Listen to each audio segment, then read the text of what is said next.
الحمد للہ وکفیٰ الصلاۃ والسلام علی سید الانبیاء مع الجود والعطاء وعلی آلہ وصحبہ وبارک وسلم دائما ابدا اما بعد اعوذ باللہ من الشیطان الرجیم بسم اللہ الرحمن الرحیم ان اللہ وملائکتہ یصلون علی النبی یا ایہا الذین آمنوا صلوا علیہ وسلموا تسلیما اللہم صل وسلم وبارک علی سیدنا و مولانا و نبینا محمد النبی الامی الکریم وعلی آلہ واصحابہ اجمعین الصلاۃ والسلام علیک یا سیدی یا رسول اللہ وعلی آلک واصحابک یا سیدی یا حبیب اللہ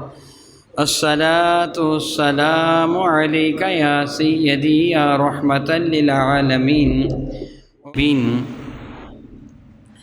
نہایت ہی معزز و محترم احباب کرام قدر، الحمدللہ تعالیٰ ثم الحمدللہ تعالیٰ رب کائنات نے ہمیں اس مستعار زندگی میں ایک مرتبہ پھر وہ ماہ مقدس عطا فرمایا جس مبارک مہینہ میں میرے نبی کی ولادت باسعادت ہوئی۔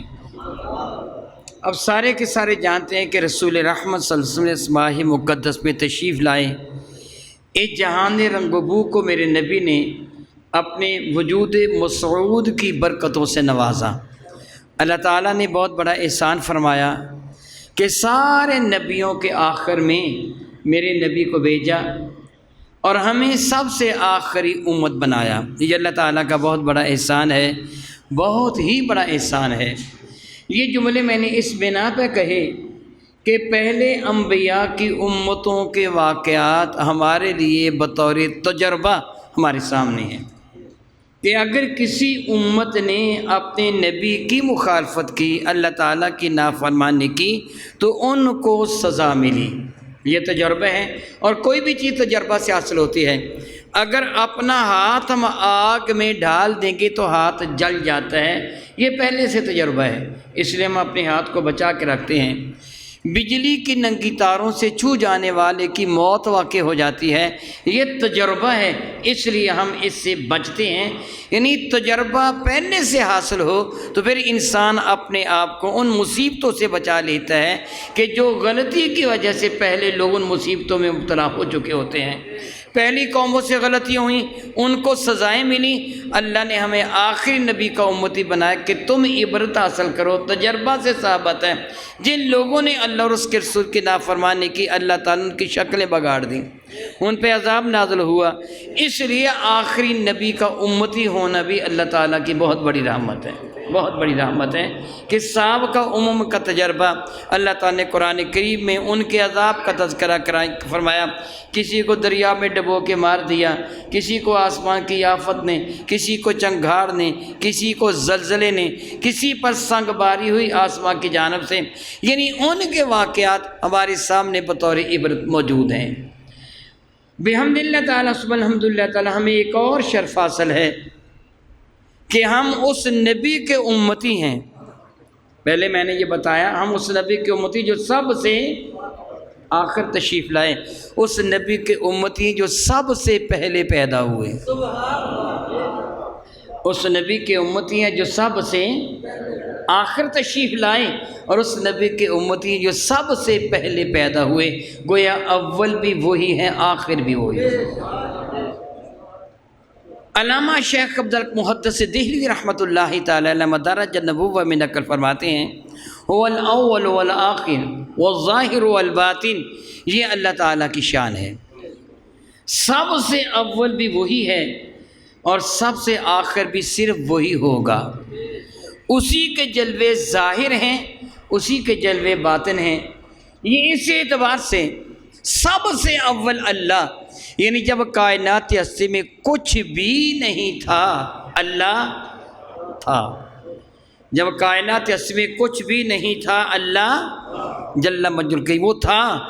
جب کائنات ہستی میں کچھ بھی نہیں ہوگا، کل من علیہا فان ویبقی وجہ ربک ذو الجلال والاکرام، جب کائنات ہستی میں کچھ بھی نہیں ہوگا رب تب بھی ہوگا، یعنی جب کچھ بھی نہیں تھا اللہ تب بھی تھا جل شانہ، جب کچھ بھی نہیں ہوگا اللہ تب بھی ہوگا جل شانہ، گویا اول بھی وہی ہے آخر بھی وہی ہے، ظاہر بھی وہی ہے کہ اس کی قدرتیں عیاں ہیں، اور باطن بھی وہی ہے، اتنا باطن ہے کہ اس کو دیکھا نہیں جا سکتا، اس کو ٹٹولا نہیں جا سکتا، اس کی خوشبو کو سونگا نہیں جا سکتا، اس کو چکھا نہیں جا سکتا، وہ غیب ہے، ہم اپنے نبی سے سن کر اس پر ایمان لائے ہیں، اس کی حقیقت کیا ہے یہ باطن ہے، ہم اس کو جانتے نہیں ہیں۔ ظاہر کس اعتبار سے ہے؟ اللہ کے ہونے کو ہم ان دلائل سے جانتے ہیں، یہ زمین، یہ آسمان، یہ سورج، یہ چاند، یہ ستارے، خود ہماری اپنی یہ زندگی، ہماری یہ ہستی، وفی انفسکم افلا تبصرون، اللہ فرماتے ہیں میری قدرت کے دلائل تیرے اندر موجود ہے، کیا تم نے کبھی غور نہیں کیا؟ وہ دلائل کونیاں جو رب کائنات جل وعلا نے ہمیں عطا فرمائی، زمین کا بننا، آسمان کا بننا، یہ اتنے بڑے بڑے دلائل ہیں، اتنے بڑے بڑے دلائل ہیں کہ ان کا انکار غیر ممکن ہے۔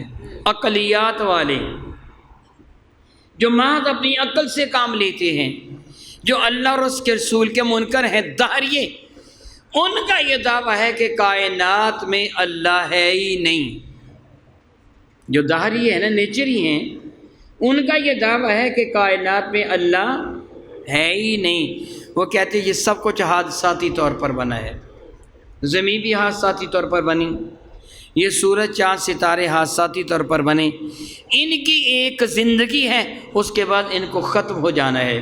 وہ مثال دیتے ہیں درختوں کی، جس طرح ایک درخت سے دوسرا درخت پیدا ہوتا ہے، بیج پیدا ہوتے ہیں، اور کوئی بیج ایسے ہوتے ہیں جو زمین کے اندر ہی مر جاتے ہیں، ان سے کوئی درخت پیدا ہی نہیں ہوتا، کئی بیج ایسے ہوتے ہیں جن سے درخت پیدا تو ہوتا ہے مگر چھوٹی عمر میں سوکھ کر وہ ختم ہو جاتا ہے، کوئی تناور درخت بن جاتے ہیں، پھر ایک مدت مدید کے بعد وہ بھی ختم ہو جاتے ہیں، بس مٹی میں مل گئے، نہ کوئی اللہ ہے، نہ آخرت ہے، نہ معاد ہے، نہ کسی کو لوٹنا ہے، کچھ بھی نہیں ہے، یہ ساری تصوراتی باتیں ہیں، ان کی کوئی بھی حقیقت نہیں۔ ان ظاہر پرستوں کو، ان عقلیات والوں کو جو اپنی عقل پر ناز کرتے ہیں، قرآن و حدیث کے حوالہ سے آپ جتنے بھی دلائل دیں کوئی بھی ماننے کے لیے تیار نہیں ہوتے، کہتے قرآن معاذ اللہ اپنی طرف سے گڑھا ہوا ہے، کوئی نبی نہیں ہے، کوئی اللہ ہی نہیں ہے تو اس نے کیا بھیجا، نبی کیا ہوگا؟ الیاذ باللہ تعالی۔ ایسے ہی ایک شخص کا مناظرہ حضرت امام اعظم سے ہوا تھا۔ میں بتانا چاہتا ہوں کہ اللہ ظاہر بھی ہے، کیا بولا؟ اللہ ظاہر بھی ہے اور باطن بھی، باطن اس اعتبار سے کہ ہم اس کو دیکھ نہیں سکتے، اس کو ٹٹول نہیں سکتے، حواس خمسہ کے دراگ سے ماورا۔ اللہ تعالیٰ کو ہم نے جانا تو صرف نبی کے بتانے سے جانا، اس کی حقیقت کیا ہے یہ باطن ہے، چھپی ہوئی ہے، ہم نہیں جانتے اس کی حقیقت کو، نہیں جانتے اس کا چہرہ کیسا ہے، نہیں جانتے اس کے ہاتھ کیسے ہیں، نہیں جانتے اس کا جسم کیسا ہے، بلکہ اس موضوع پر بحث کرنا ہی حرام اور کفر ہے، اس کی اجازت ہی نہیں ہے۔ اللہ باطن ہے اور ظاہر کس طرح؟ میں کہہ رہا تھا امام اعظم کا مناظرہ ایسے شخص کے ساتھ ہوا تھا جو اللہ تعالیٰ کی ہستی کا منکر تھا، کہتا تھا سب کو حادثاتی طور پر ہوا، آپ کوفے میں رہتے تھے، اور آپ نے حضرت امام اعظم نے اس دہریہ کو جو اللہ تعالیٰ کی ہستی کا منکر تھا، ان کا بہت ماہر چال باز اور مکار ان کا مناظر تھا، مناظرہ کرنے والا تھا، مسلمانوں کو دلائل دے کر دہریے بنا رہا تھا۔ آپ نے اس سے مناظرے کا اعلان کیا، میدان مناظرہ دریائے دجلہ کے دوسرے کنارے پر، ادھر کوفہ ہے، دریائے دجلہ کے دوسرے کنارے پر مناظرے کا وقت طے ہوا، فلاں دن فلاں وقت کو جو مناظرہ ہوگا، دن بھی آ گیا، وقت کیا تھا؟ سورج جب طلوع ہوگا، طلوع ہوتے وقت مناظرہ شروع ہو جائے گا تاکہ دوپہر سے قبل وہ مناظرہ مکمل ہو جائے، لوگ اپنے اپنے کاروبار زندگی میں مصروف و مشغول ہو سکیں۔ مناظرے کا وقت فجر کے بعد سورج کے طلوع کا وقت طے ہوا تھا، اس زمانے میں گھڑیاں نہیں تھی کہ 6-7 بجے کا کہہ دیا جاتا، بس جب سورج طلوع ہوگا اس وقت مناظرہ ہوگا۔ وہ ان کا یعنی مجوسیوں کا جو مناظر تھا، ان کا جو عالم تھا وہ آ گیا، سورہ کے طلوع ہونے سے پہلے ہی آ گیا تھا۔ اس کو اپنی گفتگو پر، اپنے دلائل عقلیہ پر بڑا ناز تھا۔ کوئی آدمی اس کے سامنے جاتا، وہ ایسے عقلی دلائل دیتا کہ انسان کی عقل دنگ رہ جاتی، اس کا مقابلہ کوئی نہ کر پاتا۔ امام اعظم نے اس سے مناظرہ کرنا تھا۔ میدان مناظرہ میں اونچا سٹیج بنایا گیا تھا، وہ فجر کے وقت ہی آ گیا، سورج ابھی طلوع نہ ہوا تھا۔ مسلمان بھی اکٹھے ہو گئے، ارد گرد کے علاقوں والے، وہ کافر بھی اکٹھے ہو گئے، مجوسی بھی، بڑا ایک عظیم الشان مجمع لگا ہوا تھا، اونچا سٹیج بنا ہوا تھا۔ وہ جو مجوسی، یہ خبیث مناظر دہریہ، یہ سٹیج پر چڑھا بیٹھا تھا، اس کے ساتھی بھی چڑھے بیٹھے تھے اور انتظار کر رہے تھے کہ کب امام اعظم ابو حنیفہ آتے ہیں۔ حضرت ابو حنیفہ نہیں آئے، سورج نکل آیا، نہیں آئے۔ جو وقت تھا مناظرے کا وہ بیتتا جا رہا تھا، اشراق کا وقت ہو گیا، نہیں آئے، چاشت کا وقت ہو گیا، نہیں آئے، دوپہر کا پہلا حصہ ہو گیا، نہیں آئے۔ اب مسلمان بڑے پریشان ہوئے کہ کام تو خراب ہو گیا۔ اب داہریے کہیں گے کہ مسلمانوں کے پاس کوئی بھی دلیل نہیں ہے اللہ کے اللہ ہونے کی، اگر کوئی دلیل ہوتی تو ان کا امام ضرور آ جاتا، ان کا جو پیشوا ہے مذہبی، جو ان کا علامہ ہے وہ آ جاتا، مگر وہ نہیں آیا۔ وہ یوں کہیے جس طرح کہتے بغلیں بجانا، وہ خوشی میں اچھل کود کر رہا تھا، مسلمانوں کہاں گیا تمہارا مناظر، کہاں گیا تمہارا امام؟ وہ میرے مقابلہ میں آنے سے ہچکچاتا ہے۔ کوئی رب ہوتا تو اس کے پاس کوئی دلیل ہوتی وہ آتا، وہ نہیں آیا۔ اب میں مناظرے کے اختتام کا اعلان کروں گا۔ وہ شکست کھا کے بھاگ گیا، اس سے آنا بہت کچھ وہ کہہ رہا تھا، بہت کچھ کہہ رہا تھا، اور جو داعیے تھے وہ بھی خوشی سے ناچ رہے تھے۔ مسلمانوں کے دل بڑے غم زدہ تھے، وہ پریشان تھے، اب کیا کریں؟ وہ داعی ان پر پھپتیاں کس رہے تھے۔ اتنے میں امام اعظم آتے ہوئے دکھائی دیے، وہ آ گئے، ہانپ رہے تھے، سانس پھولا ہوا تھا، کپڑے پسینے میں بھیگے ہوئے تھے۔ آ گئے، آتے ہی سٹیج پر وہ آ گیا، جی آگے آگے آ گیا، مسلمانوں کا امام آ گیا۔ آپ سٹیج پر چڑھے اور حاضرین کو مخاطب ہو کے فرمان لگے، میں لیٹ ہو گیا ہوں، معذرت چاہتا ہوں، معافی چاہتا ہوں، آپ کو میری انتظار میں زحمت برداشت کرنا پڑی، میرا انتظار آپ نے کیا۔ دراصل بات یہ ہوئی تھی کہ میں صبح سویرے ہی اپنے گھر سے میدان مناظرہ میں آنے کے لیے تیار ہو کے دریائے دجلہ کے کنارے پر پہنچا۔ حسن اتفاق دیکھی وہاں کوئی کشتی تھی ہی نہیں، مجھے تیرنا آتا نہیں، پل بہت دور ہے، ادھر کو جاتا تو میں بہت لیٹ پہنچتا، میں منتظر تھا کہ کشتی آ جائے، کوئی بھی کشتی نہیں آئی۔ میں بڑا پریشان ہوا، کیا مسلمانوں کو مصیبت اٹھانا پڑے گی، پریشان ہوں گے۔ میں خود از حد زیادہ پریشان تھا، انتہا درجے کا پریشان، گویا دریا میں چھلانگ لگا دوں۔ اچانک میں نے دیکھا سامنے کا ایک درخت کٹ گیا، درخت کٹنے کے بعد اس کے ٹکڑے ہو گئے۔ میں یہ منظر حیرانی کے ساتھ دیکھ رہا تھا، ایسا منظر آج تک میں نے نہیں دیکھا تھا۔ پھر اس درخت کے تنے کے تختے چرنے شروع ہو گئے، وہ تختے چر گئے، پھر میں نے دیکھا وہ تختے باہم ایک دوسرے کے ساتھ ملنے لگے، پہلے ان کے کنارے صحیح ہوئے، پھر وہ آپس میں ملنے لگے، وہ سارے کے سارے تختے مل کر ایک کشتی بن گئی۔ وہ کشتی زمین پر بنی تھی، پھر وہ لڑکھڑاتی ہوئی دریا میں گر گئی، وہ دریا میں گر کر میرے سامنے آ گئی۔ میں کشتی میں بیٹھا، وہ کشتی دریا کے رخ نہیں چلی، جدھر پانی کا بہاؤ تھا ادھر نہیں چلی، بلکہ دریا کو کراس کرتے ہوئے دوسرے کنارے پر مجھے لے آئی۔ میں نے کچھ درہم کرائے کے کشتی میں ڈالے اور اتر کر میں آپ کے پاس آ گیا۔ کشتی کے بننے میں، وہ درخت کے چرنے میں، تختوں کے درست ہونے میں ایک وقت لگا تھا، اس لیے میں لیٹ ہو گیا، میں معذرت چاہتا ہوں۔ یہ کہا اور آپ بیٹھ گئے۔ اب داہریہ اٹھ کے کھڑا ہوا، ہنسا، خوب ہنسا، خوب ہنسا، کہنے لگا حاضرین، جھوٹ تم نے بھی سنے ہوں گے، جھوٹ میں نے بھی کئی سنے ہیں، کیا اتنا بڑا جھوٹ تم نے کبھی سنا جو ان مسلمانوں کے امام نے سنایا؟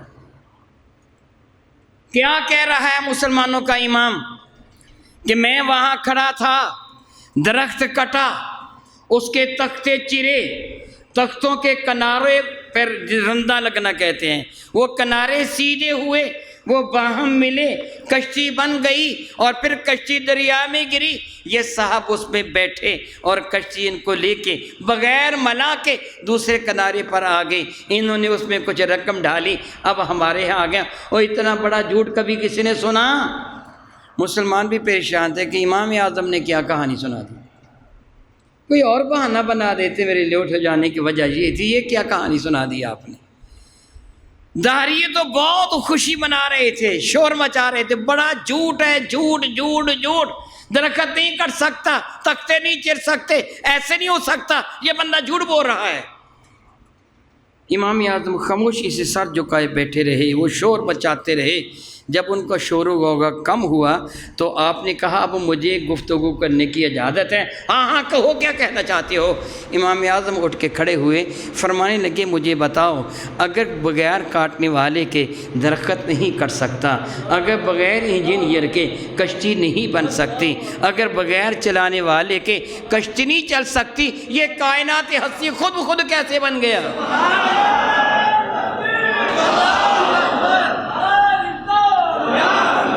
سورج اور چاند روزانہ ان کی کشتی آتی اور جاتی ہے، ایک لمحہ بھی آگے پیچھے نہیں ہوتے۔ اگر رب نہیں ہے تو بتاؤ چاند اور سورج کی کشتی کو کون چلا رہا ہے؟ یہ زمین و آسمان کیسے بن گئے اگر بنانے والا نہیں؟ فرمانے لگے ایسا واقعہ پیش نہیں آیا، کیونکہ تم نہ قرآن کو مانتے ہو نہ حدیث کو مانتے ہو۔ میں تم سے کہلوانا چاہتا تھا بغیر بنانے والے کے کچھ بن نہیں سکتا، اگر بنانے والا اللہ نہیں تو یہ سب کچھ کیسے بن گیا؟ وہ داہری الحمدللہ تعالیٰ کلمہ طیبہ پڑھ کر مسلمان ہو گئے۔ یہ کیا ہے؟ اللہ کا ظاہر، یہ کیا ہے؟ اللہ کا ظاہر، مگر اس کے اصل حقائق کیا ہیں؟ ان سے ہم ناچیز و حقیر بندے لا علم ہے۔ بس اتنا جان لیا کہ اللہ ہے، اس کی شکل صورت حیت قضائی، اس پر گفتگو کرنا حرام اور کفر ہے، اس لیے ہم اس کے باطن کو نہیں جانتے۔ یہ اللہ تعالیٰ کا اول و آخر ظاہر ہوگا۔ میں نے اشارتاً کچھ کہا ہے کہ وقت کم ہوتا ہے، اسی طرح میرے نبی بھی اول ہیں، میرے نبی بھی اول ہیں اور آخر ہیں، ظاہر ہے آپ کا اور باطن ہے۔ اللہ اول و آخر ہے، جس طرح کہ ابھی میں نے بتایا۔ حقیقتاً مخلوق میں، اللہ حقیقتاً مخلوق میں میرے نبی اول ہیں، میرے نبی آخر ہیں، اول کس اعتبار سے؟ ایک ہوتا ہے کہ میں کہوں اور آپ کہیں، سنی لوگ کہیں۔ مولانا اشرف علی تھانوی کو آپ جانتے ہیں، وہ دوسرے مسلک سے تعلق رکھتے ہیں۔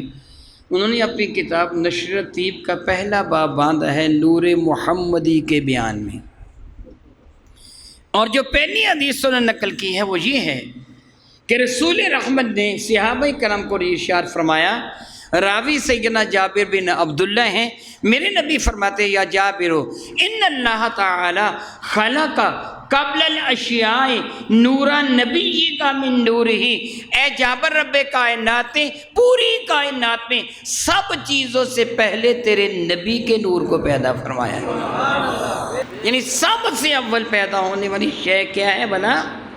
میرے نبی کا نور ہے۔ پھر انہوں نے اس پر بحث کی ہے مولانا اشرف علی تھانوی نے کہ جن بھی چیزوں کی اولیت کا تذکرہ آتا ہے احادیث مبارکہ میں ان سب کی نفی ہے۔ لوح قلم جو عرش کرسی یہ سب بعد میں بنا، سب سے پہلے جو بنا وہ میرے نبی کا نور بنا۔ اور مولانا اشرف علی تھانوی نے اس موضوع پر 7 حدیثیں نقل کی ہیں، ایک نہیں 7 حدیثیں نقل کی ہیں، اور دلائل کے ساتھ ثابت کیا ہے کہ سب سے پہلے کائنات ہستی میں جو چیز بنی وہ میرے نبی کا نور ہے۔ مولانا قاسم نانوتوی جنہوں نے دارالعلوم دیوبند کی بنیاد رکھی، وہ شعر تحریر کرتے ہیں کہ سب سے اول مشیت کے انوار سے نقش روئے محمد بنایا گیا، پھر اسی نور سے مانگ کر روشنی بس میں کون و مکان کو سجایا گیا۔ وہ میرے نبی کا ذکر کرتے کہتے ہیں وہ چراغ محبت، وہ چراغ محبت جو روز ازل خلوت لامکاں میں جلایا گیا۔ یعنی میرے نبی کی محبت کا چراغ اللہ نے جلایا، حضور اللہ کے حبیب وہ چراغ محبت جو روز ازل پوری کائنات میں سب سے پہلے خلوت لامکاں میں جلایا گیا، پھر اسی نور سے لے کے کچھ روشنی بزم کون و مکان کو سجایا گیا۔ یہ بھی کہتے ہیں کہ میرے نبی کا نور سب سے پہلے بنا۔ پھر دیکھیے کہ سرکار ولادت میں سب سے پہلے ہیں، اور حضور کب بنے؟ حضور کی تخلیق کب ہوئی؟ جب اللہ کے سوا کوئی بھی نہیں تھا، جب اللہ کے سوا اللہ بہتر جانتا ہے کتنے عرصے بعد اللہ تعالیٰ نے باقی اشیاء کو پیدا فرمایا۔ حدیث مبارکہ ہے، لوگ اس حدیث مبارکہ کو بہت یاد کرتے ہیں اور لوگوں کو سناتے ہیں۔ وہ حدیث مبارکہ ہے کہ اول ما خلق اللہ القلم، اول ما خلق اللہ القلم، سب سے پہلے اللہ نے جس چیز کو پیدا کیا وہ قلم تھا۔ اتنی حدیث بہت یاد ہے، آپ بھی کئی دفعہ سنیں گے، سنائی جائے گی آپ کو حدیث اول ما خلق اللہ القلم۔ افسوس ہے کہ اگلا حصہ چھوڑ دیتے ہیں۔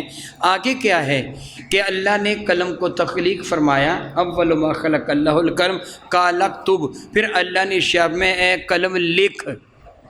جب اللہ نے قلم کو پیدا فرمایا تو قلم کو پیدا فرما کے فرمایا لوح پر لکھ، پہلے قدم کو پیدا فرمایا، پھر لوح محفوظ کو پیدا فرمایا، حکم دیا کہ لکھ، تو قلم نے عرض کیا مولا کیا لکھوں؟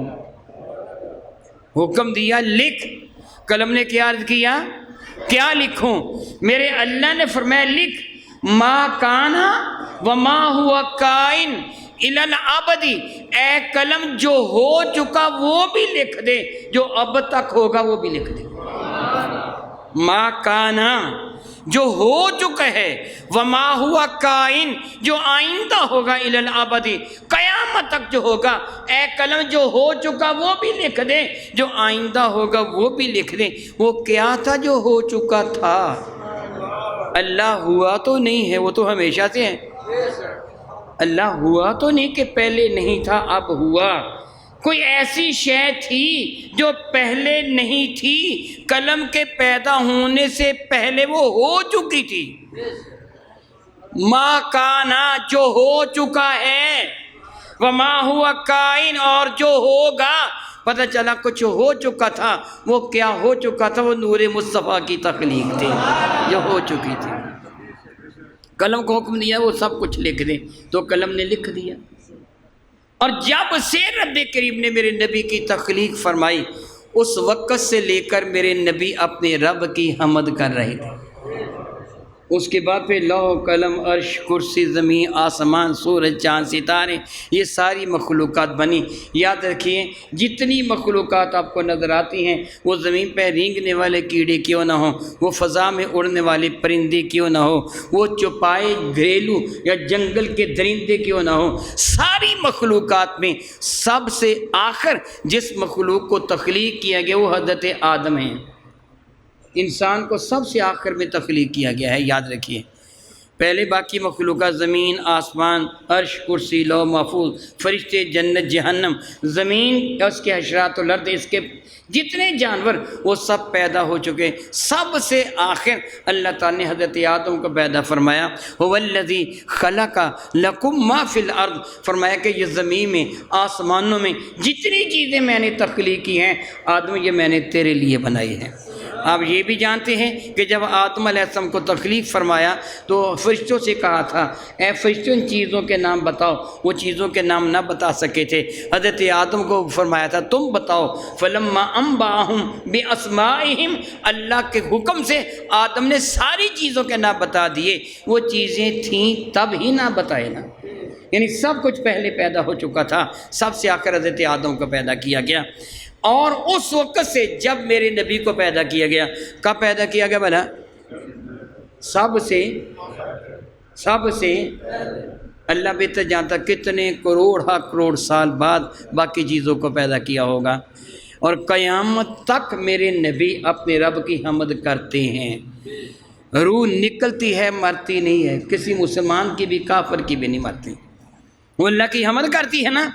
تو سب سے پہلے سے حضور اللہ کی حمد کر رہے ہیں، اور سب سے آخر تک کرتے رہیں گے۔ پھر کائنات میں سب سے زیادہ لمبی عمر کس کی ہے؟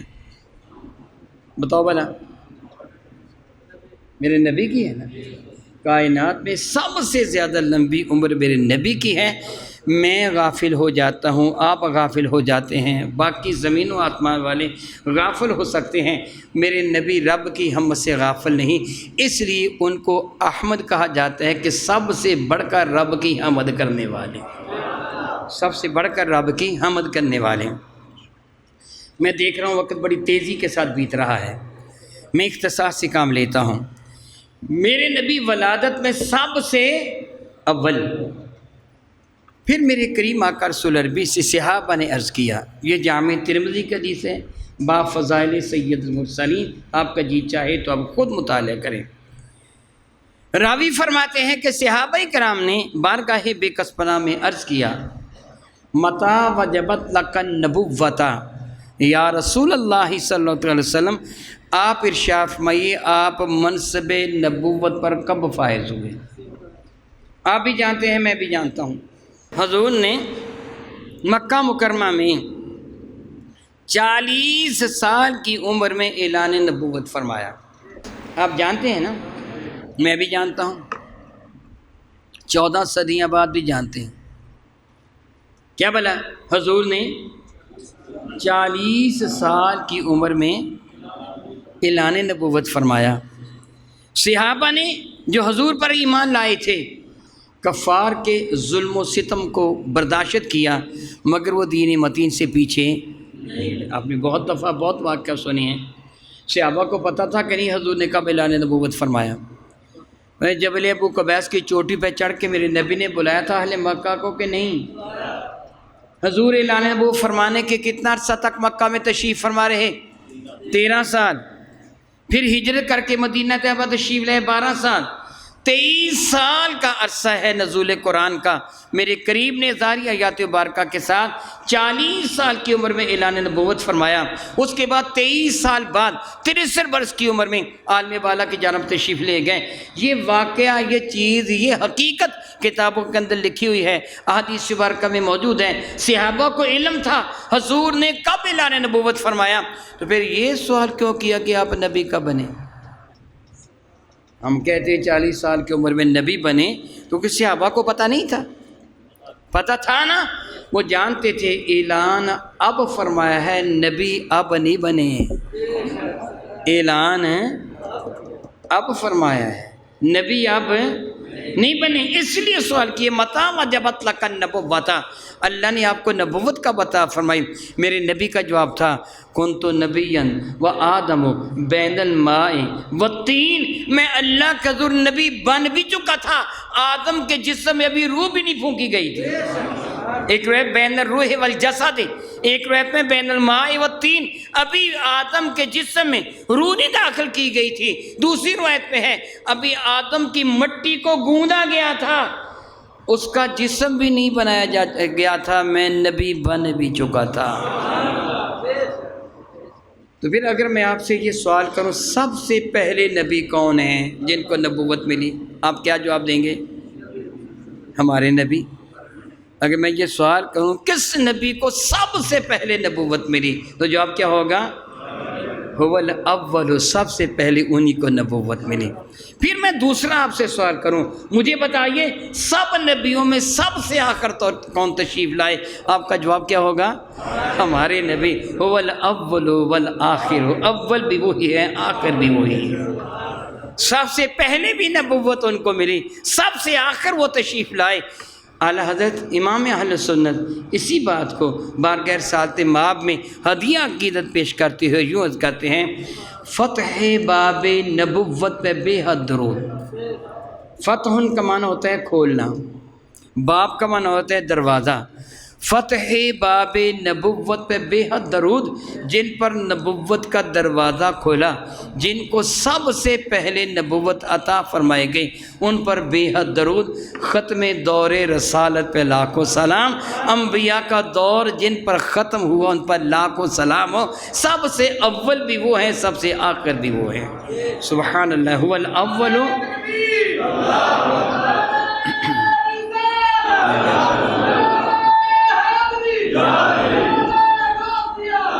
والاول والآخر، وہی اول ہیں، وہی آخر ہیں، وہی ظاہر ہیں، وہی باطن ہیں۔ میرے نبی اس جہان میں بھی اول ہیں اور اگلے جہان میں بھی اول ہیں۔ قرآن مجید فرقان مجید میں ہے کہ اللہ رب العزت جل وعلا نے جب اپنی توحید کا اعلان کیا، پوری کائنات والوں کو اللہ تعالیٰ نے احساس دلایا تمہارا رب کون ہے، اپنا تعارف کروایا۔ تو قرآن کریم میں ہے اللہ تعالیٰ نے ساری مخلوق کو جمع کر کے، کیا جن و بشر، کیا اشراط الارض، کیا زمین و آسمان کی مخلوق، حور و غلمان، ملائکہ، سارے کے سارے اکٹھے کر کے میرے اللہ نے اعلان فرمایا الستُ بربکم۔ الستُ حمزہ استفہامیہ ہے، الستُ کیا نہیں ہوں میں، بربکم تمہارا رب، تمہارا پروردگار، تمہیں پالنے والا، تمہاری پرورش کرنے والا، تمہارا خالق و مالک، کیا میں نہیں ہوں؟ دوسرے لفظوں میں، کیا میں نے تمہیں پیدا نہیں کیا؟ کیا میں تمہاری پرورش نہیں فرما رہا؟ یہ جملہ فرمایا الستُ بربکم۔ ساری مخلوق پر ہو کا عالم طاری تھا، کوئی نہیں جانتا تھا اس کا جواب کیا دیا جائے گا۔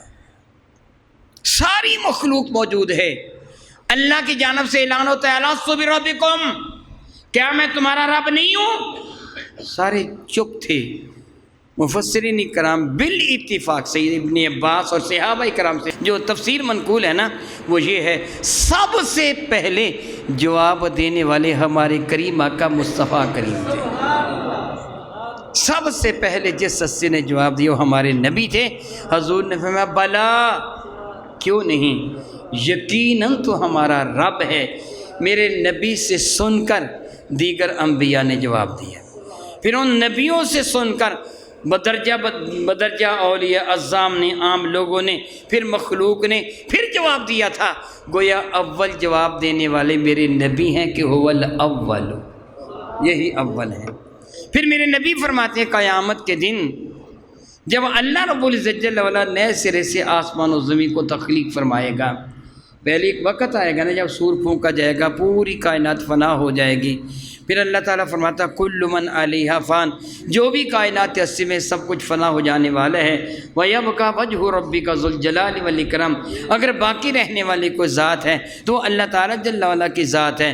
پھر کتنا عرصہ تک ایسا گزر جائے گا، نہ زمین ہے، نہ آسمان ہے، نہ سورج چاند، تحت و فوق و یمین و یسار، کچھ بھی نہیں ہے اس کائنات میں، صرف اللہ کی ذات ہوگی۔ پھر وہ خود کچھ عرصہ بعد ارشاد فرمائے گا لمن الملک اليوم، آج کس کی بادشاہت ہے؟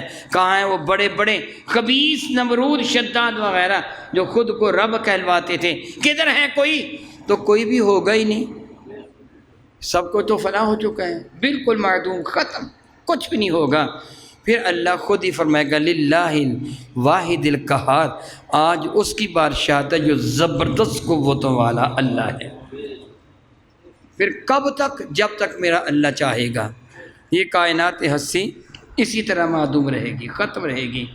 پھر اللہ تعالیٰ جل وعلا اسرافیل کو پیدا فرمائے گا، سور کو پیدا فرمائے گا، پھونکا جائے گا، زمین بن جائے گی، آسمان بن جائے گا، وغیرہ وغیرہ مخلوق بنے گی۔ پھر اللہ تعالیٰ کے حکم سے انسان زمین سے نکلیں گے۔ زمین کے بن جانے کے بعد میرے قریب نے مثال دے کے سمجھایا، جس طرح بارش کے دنوں میں زمین سے کیڑے مکوڑے نکلتے ہیں یا نباتات اگتی ہے، زمین کو چیر کر وہ ننھے منھے شگوفے سر باہر نکالتے ہیں، اس طرح انسان زمین سے نکلیں گے، سر جھاڑتے ہوئے نکلیں گے۔ میرے نبی فرماتے سب سے پہلے جو زمین سے باہر تشریف لائے گا وہ میں مصطفیٰ ہوں گا، باقی سارے بعد میں۔ هو الاول، وہ سب سے اول ہیں، وہ سب سے اول ہیں۔ طویل حدیث شبار کا ہے، آپ نے متعدد مرتبہ سماعت کی، حدیث شفاعت، کہ جب دنیا والے مختلف انبیاء علیہ السلام کی خدمت میں حاضری دیں گے اور ان کو جا کے عرض کریں گے ہماری سفارش کرو، تو ہر نبی نفسی نفسی اذهبوا الی غیری کہہ کے ان کو انکار فرما دے گا، کسی اور کے پاس چلے جاؤ، آج میری جان کی مجھے فکر ہے۔ تو میرے نبی فرماتے ہیں سب سے آخر حضرت عیسیٰ علیہ السلام کے کہنے پر وہ لوگ میرے پاس آئیں گے اور آ کر کہیں گے یا شفیع المذنبین، یا رحمت للعالمین، آج ہماری بات سنیے۔ تو میرے نبی فرماتے ہیں میں ان کو یہ نہیں کہوں گا کسی اور کے پاس چلے جاؤ، میں کہوں گا انا لہا، ہاں آج میں ہی ہوں جو تمہاری مصیبت کو دور کروں گا، آج میں ہی ہوں جو تمہاری شفاعت کروں گا۔ میرے کئی فرماتے پھر سب سے پہلے شفاعت کا تاج میرے فرق کے ناز پر سجایا جائے گا، سب سے پہلے میں ہی شفاعت کرنے والا ہوں گا، هو الاول۔ اس کے بعد باقیوں کو شفاعت کی اجازت ملے گی، سب سے پہلے میرے نبی شفاعت کرنے والے۔ پھر میرے نبی فرماتے ہیں کہ جب جنت میں جانے کی باری آئے گی میں وہ ہوں، حدیث برکہ صحیح حدیث برکہ ہے، میں نبی فرماتے میں وہ ہوں جو سب سے پہلے جنت کا دروازہ کھٹکھٹاؤں گا، اور رضوان جنت مجھ سے پوچھے گا آپ کون ہے، من انتا، آپ کون ہیں؟ تو میں کہوں گا انا محمد رسول اللہ، محمد مصطفیٰ کریم ہوں جو اللہ کا رسول ہوں۔ رضوان جنت مسکراتے ہوئے اہلاً و سہلاً مرحبا کہتے ہوئے یہ کہہ کر دروازہ کھول دے گا، اللہ کا حکم تھا آپ سے پہلے جنت کا دروازہ کسی پر نہیں کھولا جائے گا، فرماتے وہ پہلا میں ہوں جو جنت میں داخل ہوں گا، هو الاول، یہ اول ہیں جو جنت میں جانے والے ہیں۔ میرے نبی فرماتے ہیں میرے ساتھ میری امت کے غربا ہوں گے، نادار اور غریب ہوں گے، یعنی وہ لوگ جن کو دنیا میں اللہ تعالیٰ نے غربت دی ہے، جن کو دنیا میں اللہ تعالیٰ نے مال و دولت نہیں دیا، بڑے غریب ہیں، فقیر ہیں، نادار ہیں، مگر شاباش ہے ان کی عظمت کے کہ انہوں نے کبھی اپنے رب پر اعتراض نہیں کیا، مسلسل عبادت کرتے ہیں۔ آپ جانتے ہیں کہ میرا ایک منصب ہے اللہ نے مجھے عطا فرمایا، میں بحیثیت طبیب لوگوں کو دوائی دیتا ہوں، جو کہ میرا تعلق میرے نبی کی نسل پاک کے ساتھ ہے، سید زادہ ہوں، داڑھی بھی رکھی ہوئی ہے، امامت و خطابت بھی کرتا ہوں، علم دین کا خادم بھی ہوں، اس لیے لوگ میرے پاس وظیفہ لینے کے لیے بھی آ جاتے ہیں، جی کام نہیں چلتا کو وظیفہ دے دیجئے، اور بعض بڑے دکھ کے ساتھ جملہ کہتے ہیں اور جی پانچوں وقت نماز بھی پڑھتے ہیں، رمضان کے روزے بھی رکھتے ہیں، میری بیوی بھی بڑی نمازی ہے، بچے بھی نماز پڑھتے ہیں، مگر کام نہیں چلتا ہمارا۔ وہ بات میری سمجھی ہو، ہم نمازیں بھی پڑھتے ہیں مگر کام نہیں چلتا، قرآن پاک بھی پڑھتے مگر کام نہیں چلتا۔ میں کہتا ہوں بھائی عبادت کرو، مزدوری نہ کرو۔ یہ نمازیں کام کے لیے تو نہیں پڑھی جاتی کہ میں نمازیں پڑھوں گا تو میرا کام چلے گا، روزے رکھوں گا تو کام چلے گا، میں اگر قرآن پاک کی تلاوت کروں گا تو کام چلے گا۔ یہ آپ اپنا کام چلانے کے لیے وظیفہ بھی نہ کریں، جو کرنا ہے رب کو راضی کرنے کے لیے کریں، رحمتیں وہ فرمائے گا۔ میں عرض کر رہا تھا کہ وہ بندے غریب ہیں، نادار ہیں، دنیاوی دولت ان کے پاس نہیں ہے، مگر پھر بھی اپنے رب کی عبادت سے منہ نہیں موڑتے ہیں، مسلسل عبادت کرتے چلے جاتے ہیں۔ وہ یہ نہیں کہتے کیا فائدہ عبادت کا، ملتا تو کچھ بھی نہیں، وہ عبادت اپنے رب کی رضا کی خاطر کرتے ہیں۔ میرے نبی فرماتے ہیں یہ غریب سب سے پہلے میرے ساتھ جنت میں جائیں گے۔ یہاں میں ایک بات عرض کر دوں، عام طور پر بعض لوگ اپنی تقریر میں یہ کہتے ہیں سب سے پہلے حضرت بلال جنت میں جائیں گے۔ کیا بولا؟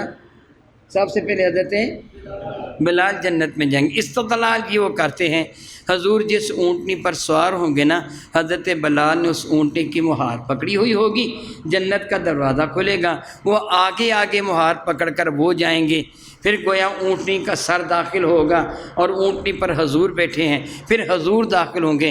حضور کا تو تیسرا نمبر آیا نا، پہلے حضرت بلال اندر چلے گئے، پھر اونٹنی کا سر گردن سمیت اندر چلا گیا، اس کے بعد میرے نبی اندر تشریف لے گئے تیسرے نمبر پر۔ یہ حدیث صحیح نہیں ہے، یا لوگوں کی گھڑی ہوئی ہے، سب سے پہلے میرے نبی ہی جنت میں جائیں گے، سب سے پہلے میرے نبی ہی جنت میں جائیں گے، اس کے بعد باقی جنت میں باقی جائیں گے۔ حضرت بلال کس طرح جنت میں جائیں گے؟ حدیث مبارکہ ہے کہ قیامت تک میرے کریم آقا کی امت کے وہ لوگ جو اذان دیتے ہیں اپنے رب کو راضی کرنے کے لیے، اذان دیتے ہیں کس کو؟ اپنے رب کو راضی کرنے کے لیے میرے نبی فرماتے ہیں آگے آگے حضرت بلال ہوں گے، پیچھے پیچھے میری امت کے مؤذنین ہوں گے، یہ اذان دیتے ہوئے جنت کی اونٹنیوں پر سوار جنت کی جانب روانہ ہوں گے۔ حضرت بلال تو قیادت کر رہے ہوں گے ان کی، میرے کریم آقا کی اونٹنی کی مہار پکڑنے کی ضرورت نہیں ہے، میرے کریم آقا تشریف لے جائیں گے جنت میں، اور حضور کے ساتھ غربا ہوں گے۔ حضرت سیدنا موسیٰ کلیم اللہ کو طویل واقعہ ہے، اختصار کے ساتھ حضرت موسیٰ کلیم اللہ نے اپنی تورات میں یہ پڑھا تھا کہ ایک وہ امت ہے، جب تک وہ امت جنت میں داخل نہ ہوگی اس وقت تک کوئی اور امتی تو کجا کوئی نبی بھی داخل نہیں ہو سکے گا حضور کے سوا۔ وہ امت اپنے نبی کے ساتھ جنت میں داخل ہوگی، تو آپ نے عرض کیا تھا مولا تعالیٰ امت میری امت بنا دے، تو میرے اللہ نے فرمایا تھا موسیٰ وہ بھی میرے احمد مجتبیٰ کی امت ہے۔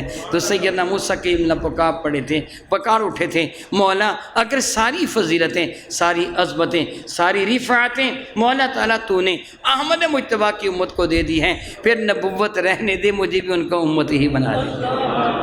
گویا سب سے اول میرے نبی ہی جنت میں جائیں گے کہ اول الحمدللہ تعالیٰ ثم الحمدللہ تعالیٰ ہم اس نبی کے امتی ہیں جو اول بھی ہیں اور آخر بھی ہیں۔ ابھی میں نے اپنے آقا کے ظاہر اور باطن کے بارے میں کچھ عرض نہیں کیا۔ اللہ رب العزت جل وعلا کے حضور میں دعا کرتا ہوں کہ رب کائنات تو اپنے محبوب مکرم شفیع معظم رحمت عالم کے صدقہ سے جب تک ہمیں زندہ رکھے حضور کے وفا کرنے والے امتی بنا کر زندہ رکھنا۔ ہمیں موت آئے تو ایمان کے ساتھ موت آئے، قیامت کے دن اٹھیں تو تیرے محبوب بندوں کے ساتھ ہمارا حشر ہو۔ آمین ثم آمین وآخر دعوانا ان الحمد للہ رب العالمین۔